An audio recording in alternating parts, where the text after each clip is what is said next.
واحة تغمرت الواقعة على بعد 15 كيلومتر شرق مدينة جلميم، واحدة من تلك الواحات التي صمدت في وجه تقلبات المناخ وقاومت جدب الأرض وفيض السماء، حيث تعتبر تغمرت وجهة سياحية مهمة في الجنوب المغربي يزورها السياح من داخل وخارج المغرب، وتشتهر بتاريخها وواحتها ومناظرها الطبيعية. غير أن الحديث عن واحة تغمرت بالذات لا يستقيم دون ذكر أحد معالمها الرئيسية التي شكلت أول نقطة جذب للسياح منذ سبعينات القرن الماضي.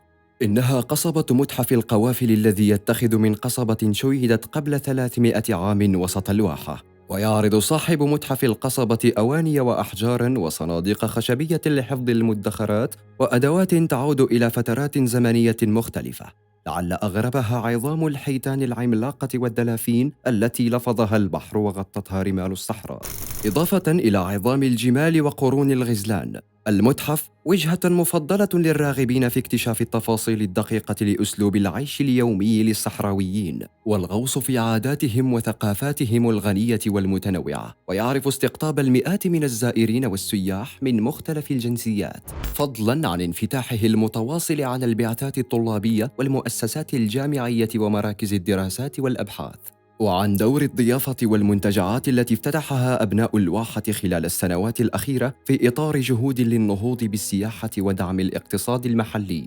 ولضمان استقطاب السياح والحفاظ على عودتهم مجدداً، يتطلب ذلك تقديم خدمات ذات جودة عالية، وهو ما يقوم به القائمون على هذه المشاريع رغم المعيقات كما يرويها بعضهم.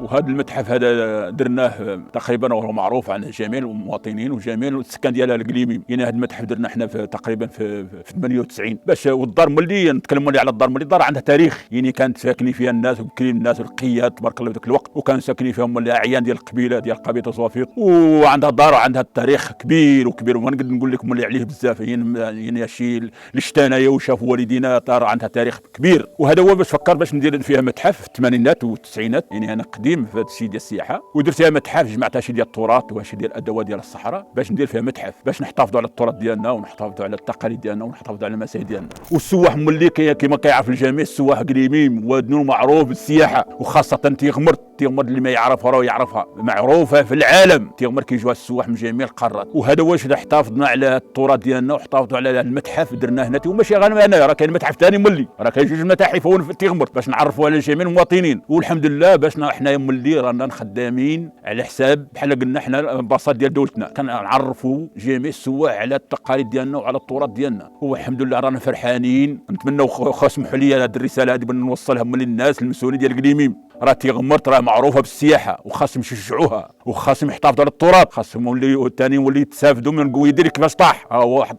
المعلمه في قليميم، اكبر معلمه في قليميم هي قويدير، وهو راه مشى هكا ضحيه. نتمنوا من الناس يستافدوا من هذا الشيء باش الحمد لله يعرفوا ان تيغمرت راه منطقه سياحيه، ويحتفظوا على التراث ديالنا ونحتفظوا على القصبات. راه القصبات اللي هما اللي كيجيبوا السياحه وكيجيبوا البراني، وهاد القصبات هما اللي جابوا لنا جميع السواح جاو لهنا ديال. Ich bin der Stefano, komme aus der Schweiz. Ich bin Lisa, komme auch aus der Schweiz.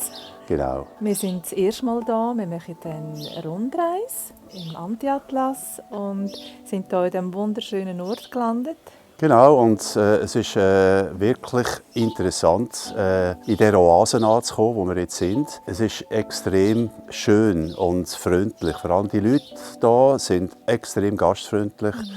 Auch unser Hotel, wo wir jetzt hier sind, es ist ruhig, es ist friedlich und das Morgensessen ist wunderbar. Ja, es ist wirklich zum Geniessen eine Oase. Ja, kann man sagen. Eine Oase vom Frieden und von der Gastfreundschaft.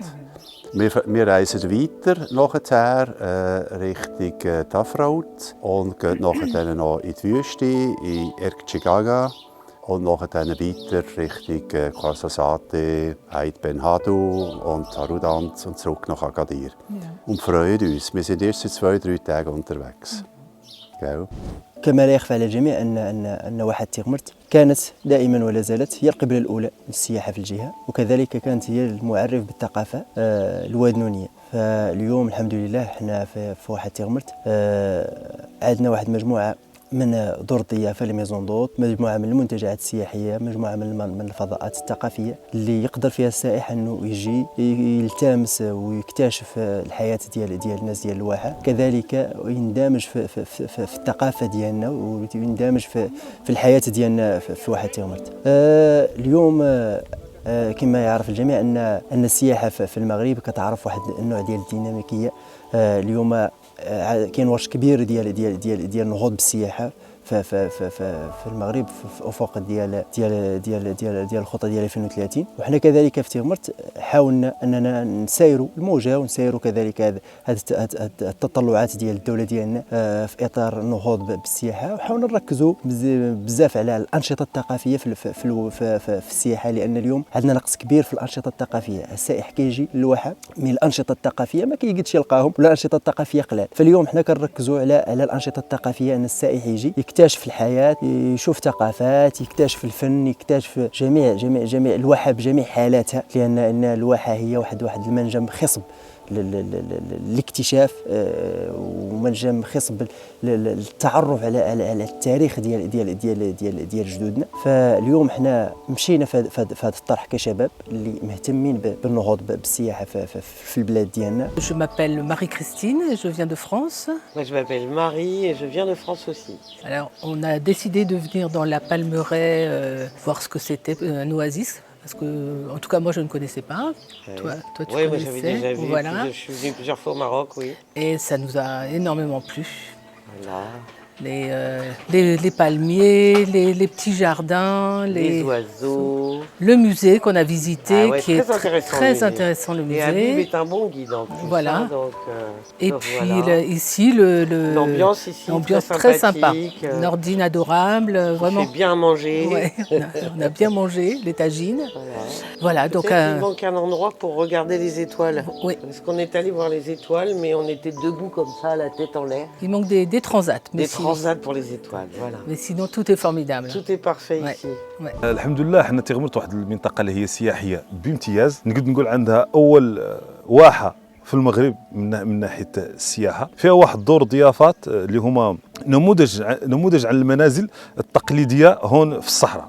كتمتاز بانه يعني من ناحيه البناء ديالها اللي هو بناء تقليدي، فيها خيام اللي هما تقليديين، كنديروا استقبال اللي هو الاستقبال التقليدي والاصيل تاع وادنون، كاين بينهم حسن الاستقبال ديالنا، كنعطيو لهم التقاليد تاعنا. حنا كنرحبوا بالجميع وماشي غير الاجانب. قبيل نيت راه كانوا عندنا شي سياح اجانب من جنسيات فرنسيه، واحدين من بلجيك، واحدين من سويسرا. كنرحبوا بالجميع ومولي عندنا واحد الجنان حولناه اللي هو فضاء سياحي بامتياز. يعني درنا فيه اماكن للاستراحه، لشرب الشاي، للاكل. والان نيت فيه كشافه جايين من قليمي وبعض العائلات. انا واحد من اهل تيغمرت، كنرحبوا بكم كاملين. في اطار البرنامج السنوي ديال المنظمه قررت المنظمه انها دير واحد خارجه استكشافيه لواحده من ابرز الواحات المتواجده في الجهه ديال قميم ودنم، اللي هي واحه تيغمرت. الواحه اللي كتميز بمجموعه من الموارد الطبيعيه اللي كتخليها من بين الواحات يعني الجميله اللي كيكون عليها اقبال كبير ديال السياح في الجهه ديالنا. نتواجد اليوم في جنان نجمه، واحد الجنان اللي تبارك الله زعما من بين افضل وابرز الاوبرجات اللي متواجدين في تيغمرت. اللي صراحه حنا كمنظمه تربويه كنشجعوا الشباب وكنشجعوا الناس اللي في الجهه ديال قلميم انهم يزوروا هذه الواحه اللي كتميز وبواحد الجو جيد وجميل. Bonjour, je m'appelle Laure, je viens de Belgique. Voici Jeanne. Nous avons particulièrement aimé l'accueil qu'on a pu avoir ici. Et puis un grand coup de cœur pour la lumière aussi. La lumière, le coucher du soleil sur la Palmeraie, c'est vraiment quelque chose à voir. On vous le conseille vivement. وتواجه واحة تيغمرت رهانات وتتهددها أخطار لا تقل صعوبة، رهانات تتطلب تعبئة أكبر من طرف الفاعلين الرسميين والمدنيين، خاصة ما يتعلق بتهالك بعض القصبات الثمينة والحاجة إلى تجويد خدمة النقل بين تيغمرت وقلميم على الخصوص ونقاط أخرى عموماً، وتمكين السكان والشباب عموماً من مزيد من الفرص لخلق مشاريعهم الخاصة. غير لو واحد الزياده تاع البيبليسيتي تقد تعود تغمرت الاولى على صعيد المغرب تقد تكون تغتنافس قادير لو كاين شي بيبليسيتي اللي هي برا على البيبليسيتي تاع موالين المشاريع، لا بيبليسيتي بواحد الطريقه واحده اخرى بالناس اللي مسؤولين. فمن اهم المشاكل ديالنا هو المشكل ديال التسويق، وهذا هذا مشكل اللي الحمد لله اليوم مع عصر ديال الديجيتال فبدا كيتلاشى مقارنه بالسنوات الماضيه. فكذلك الواحه هي اليوم بوابه اللي كتفتح واحد العالم ديال الغوص في تاريخ وادنا. فاليوم احنا كشباب كمسيرين ديال فضاءات ثقافيه وسياحيه فحاملين للعاتق ديالنا اننا نوصلوا بالسياحه الواحاتيه لبلاصتها الحقيقيه، لان وادنون كما يعرف الجميع انها كانت سباقه في المجال التاريخي ببنون اللمطه وبالتاريخ العريق ديال وادنون، فكذلك احنا اللي نعودوا سباقين ان شاء الله في التعريف بالتاريخ ديالنا العريق. ونتمنى مولي الناس يعاونوا ويساعدونا باش نمشوا بعيد. إن المغرب الحمد لله راهو الحمد لله مقبل على جميع الحفلات، لا من ناحيه كاس العالم، لا من ناحيه كاس افريقيا، من ناحيه كل شيء الحمد لله. وبغينا حتى حنايا نتاهموا وبغينا نعاونوا وبغينا السياحه تمشي ناشطه، وخا كاع هما ناشطين الحمد لله. هذا من اجل هذا راه كيعطينا واحد السمعه لبلادنا الحمد لله، وخاصه قليميم. راه قليميم معروف، قليميم راه معروف بالقوافي في ذاك الزمان، ومعروف بالسياحه، معروف بالخير، معروف بالكرم. ونتمنوا تبقى دائما هذا الخير هو هذاك. وشكرا لكم ومرحبا وسهلا بكم والله.